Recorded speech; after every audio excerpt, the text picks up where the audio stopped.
Вирусите во суштина се размножуваат во нашиот организам. Так. Значи тие не можат да екзистираат сами, потребно е да дојдат во Домаќи. контакт со нас и заради тоа една од методите е нели да го спречиме контактот. Дали со зголемена хигиена. Дали зборуваме само за хигиена на раце, можеби зборуваме за зголемена хигиена на респираторната слузница, бидејќи таа е првото контакт место со вирусите, па заради тоа сугерираме поготово за малите деца, кога одите во градинка, после враќање од градинка, не е лошо да се направи едно испирање со солен раствор на назални вешоплини. Так.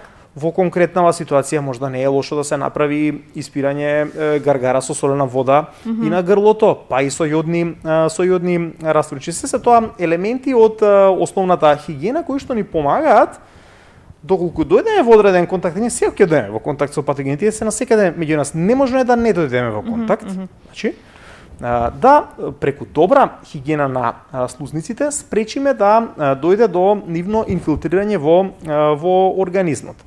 Втора работа е што доколку веќе тие стигнат патогени во организмот, пред се мислиме на вирусите, како да го спречиме развојот на инфекцијата, бидејќи присуство на вируси и воопшто на патогени само од себе не гарантира болест или инфекција. И доста се зборуваше на оваа тема. Симптомите се нешто што доаѓа како следно. Најпрво тие треба да влезат во нашите клетки, да почнат да се размножуваат и како резултат на тоа ќе дојде до одредени симптоми.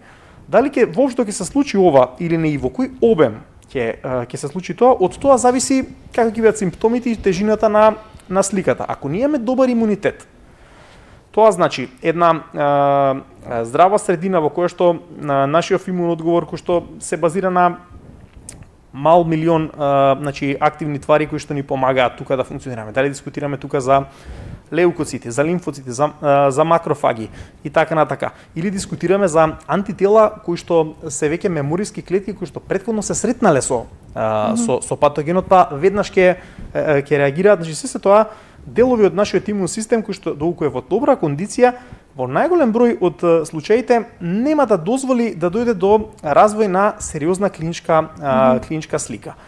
Значи тоа е главната причина зошто ние треба да имаме добар имунитет за да спречиме развој на посериозни симптоми на инфекцијата и нормално и други штети кои што вирусот, повторно кажувам, како неинтелигентно суштество ќе ги прави. Тој не бира орган кој што ќе го нападне. Неговата идеја е генерално размножување и заради тоа доаѓа прво во контакт со респираторниве органи, па понатака како во овој случај со коронавирусот, штети претрпуваат и другите системи во телото, и кардиоваскуларниот систем, и убрезите, и така натака. Така да, значи, многу е важно ние да имаме состојба на еден квалитетен имун одговор кој што ќе го спречи развојот на инфекцијата и штетите,